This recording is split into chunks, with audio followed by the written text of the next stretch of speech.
So there they are. Birds in the trap, y'all. This is a local school. And the batting cage here that they have. So the baseball field, and these birds get in here and get stuck. I don't know what brings them in here. There they go. There they go. Okay. There was like 5 just now stuck in here, and I go live and all of them dip. Found it. Look how little that hole is too to be able to figure that out. That's what I thought they were stuck here for, because they couldn't. They were like, oh, how the hell do we get in here? This happens a lot. I come by here pretty much every day, and they get stuck here a lot. So, fella, the only one left. A lot of times I'll take the bottom of the net and I'll wrap it up over here so that they have they can get out, but then I come back and there's more in.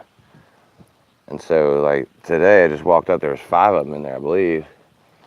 But they all jetted as soon as I went live, like they were shy. They were like, oh hell no, they didn't put me on TV. Fuck that TV shit. Well, there's 3 of them still in here. I just don't get how they do this, man. Like, don't know why they want to be in here. How they get in here is it's one thing. It's probably like, so here's some tears and then like here and all. But like when they do that, they go, hey man, come on in, it's great. And this feller. I don't really know if they're, I think like they're doves, they're brown doves or something. There's one stuck. He's stuck down there. They'll get stuck, they get their wings stuck in the net, get their head stuck in there. I've let them out so many times. Hey buddy. What do you say, feller? Just gonna pretend you're a statue? I gotcha. Do that for Halloween. So they'll figure it out. I mean, I thought I was saving their life before when I come in here and let them out, but I realize that they like it here, I guess. So, all right, fella. We'll see you later. And the little pigeons. I can't tell exactly what they are. Somebody can let me know.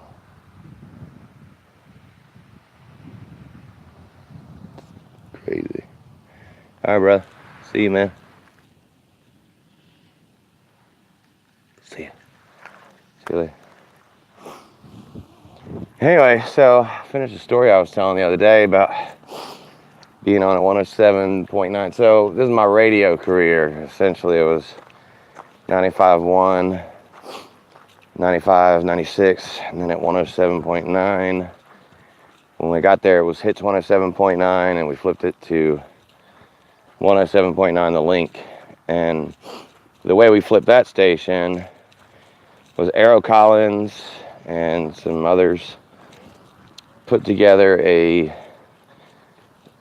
just like the sounds of like a construction site, so like hammering and saws and nails and whatever. Made it sound like a construction site for the entire weekend. And then on Monday we debuted, I believe right around 5 o'clock. We had the whole, everybody was in the studio, and that included Bob and Sherry. They are a syndicated radio show, the Bob and Sherry Show. So yeah, if you have Bob and Sherry in your town, I used to work in the same building with them. They do know who I am. Bob Lacey actually gave me some great advice. He said, don't end up 40 years old in a satin radio jacket doing 7 and midnight, spinning the hits. And I followed that advice. I haven't been on the radio for 10 years, so I haven't been on the radio since I was 34. So no chance of being 40 and stuck in a satin radio jacket. But love those people there. I love working with those people. Sherry Lynch was very intimidating, but she was also just awesome. Still do to this day, have a crush on Sherry Lynch.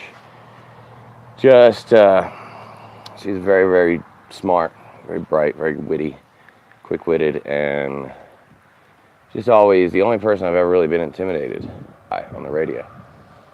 So that'll be a little trivia maybe in the future if I'm ever important enough for that. But so I was at 107.9, 90, late 96, 97, 98, and 99, I believe. And then so I did 7 to midnight there. Great time. We actually, one of my favorite things there that was done was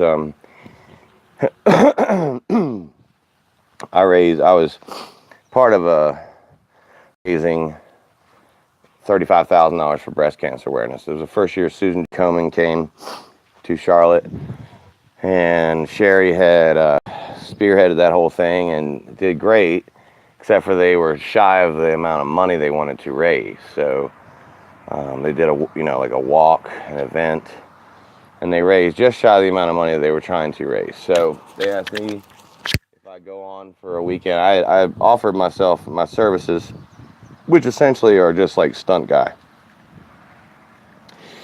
So I was like, yeah, I'll go on for the whole weekend. Come in there Friday at 10 a.m. and stay on until I've raised enough money. And the way we would do that would be just taking donations, pledging donations to have your song played. So I was already known, I could play any song I wanted to. I had free reign over the radio station when I was on the air, 7 to midnight. And that was just facts, son. So if you know about radio, there's a music director, a program director. Well, my music director and program director gave me pretty much an empty sheet, particularly Friday and Saturdays. And for 1 hour every week, the 8 o'clock hour, there was no music scheduled. I had to come up with that. That was my job based on what people asked for. And then I would, I'd record phone calls and then edit them up and then throw them on over the song, and bam, that's how you do a radio show. No problem. So I was doing that, and I did stay on that weekend. I actually left early on Sunday. We had raised the amount of money we needed. I believe it was, we had like a $44,000 in commitments, and I think they took home like 36 of it, 37 of it actually. So, they pledge, and then actual fall through, it's usually about half of what you get pledged. But in this case, we actually got most of what was pledged, which was great, and it was probably one of my shining moments in broadcasting, period, that I was able to do that. And particularly having a conversation with a 4-year-old boy about his mom who was battling breast cancer at the time. And, so I was 23, 24 years old, and I was, I was in over my head and out of my league on this one, but I could fake it. And until this kid just kind of caught me dead ass, not ready for it. And I broke down, and I had me a moment. You could just hear me trembling almost on the other side. I shaved my head for the television. The local news people came in. I shaved my head on TV to help raise awareness. Just whatever I could do. Just coming up with stuff off the whim, on a whim. Lots of support and lots of donations, but pizza places were sending food to us. And lots of support from the staff there, particularly my ex-girlfriend and mother of Harrison. Marie was very, very important during this time. She really held everything together for me. So probably my favorite thing about being on the radio was that I got to be a part of that and actually do something good, wholly good for womankind. And then after that, I went out to Seattle, Washington, and did 2 years of radio out there. Well, maybe a little more than 2 years. I forget exactly. Well, 2 years probably. 2000, 2001, 2002. I left early 2002, so maybe not quite 2 years. And I was on 96.5 The Point. I was with the Point Breakfast Club. Oh, I should say, prior to that, I did not. We got a new program director who had his panties all up in a wad. And he wanted to talk like this, and he wanted to really put the clamps down on the way I was doing my show, and then also pay me less, and not give me the raise I deserved. So it wasn't having that. So I held out, and then it forced me out, and then they held up a 9-month non-compete on me. A 9-month non-compete was part of my contract, so I couldn't work in Charlotte for any other station. So not in this market, anywhere in this market.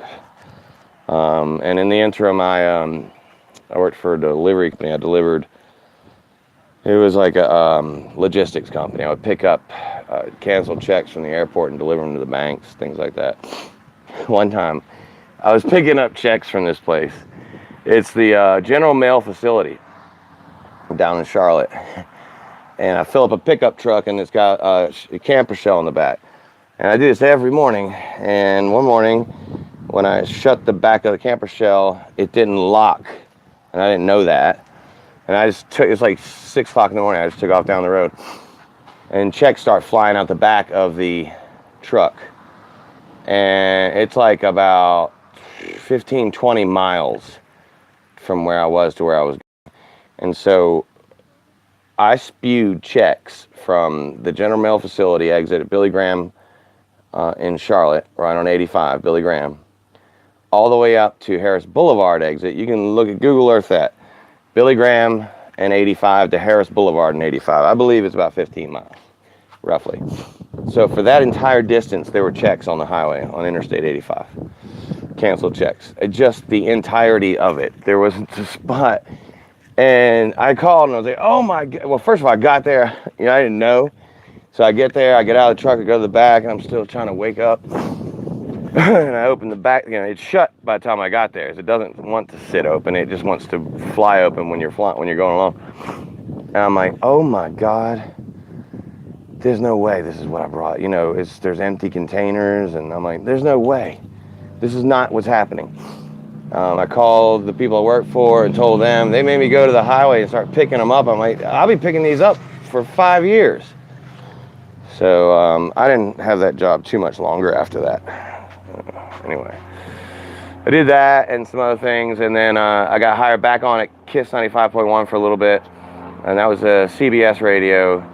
I was there working on a deal to get into a morning gig out on the West Coast, which eventually became Seattle, when my stepdad OD'd and died on heroin. I had to go identify him at the morgue, and it was a horrible time. My sister called and told me that they think Dad died. You need to go check him out, see if he's out in the morgue.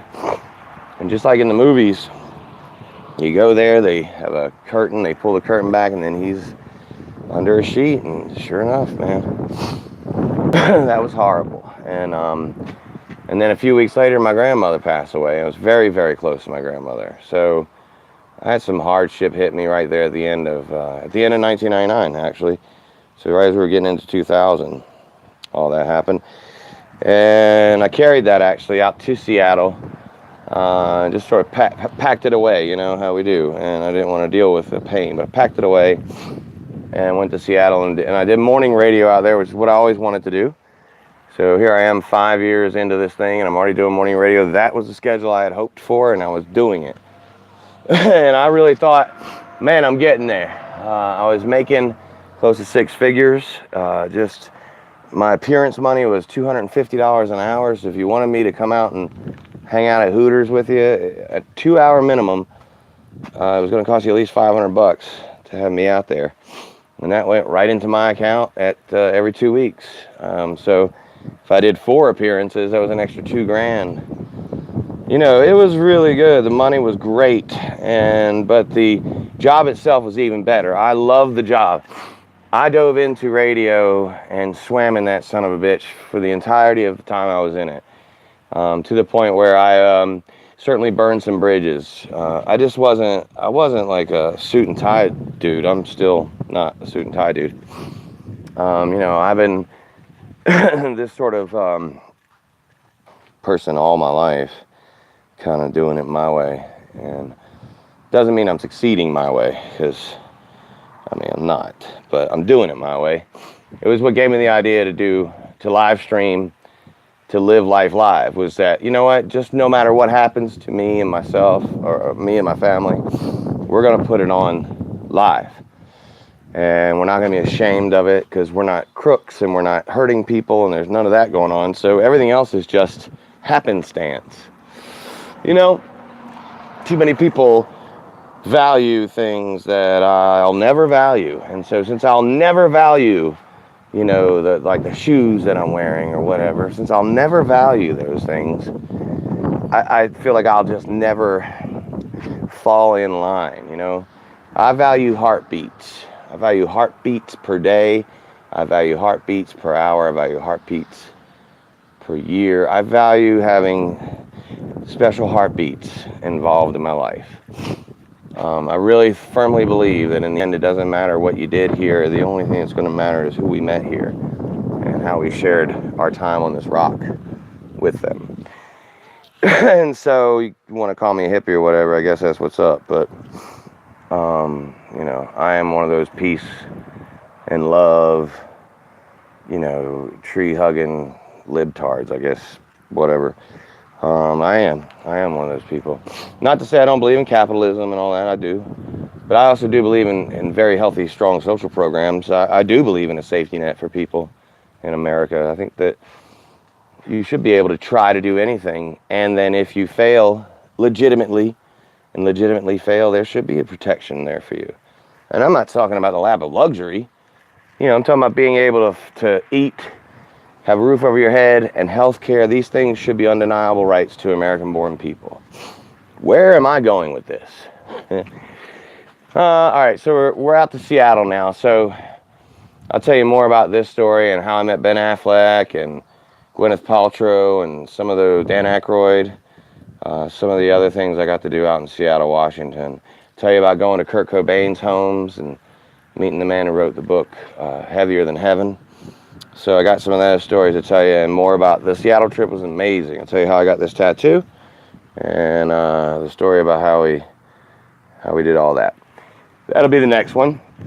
I'm gonna hit out here on the road and get some diapers and some things that are needed back at the house. Till then, when I get back, I'll jump back on here. We'll see y'all guys later.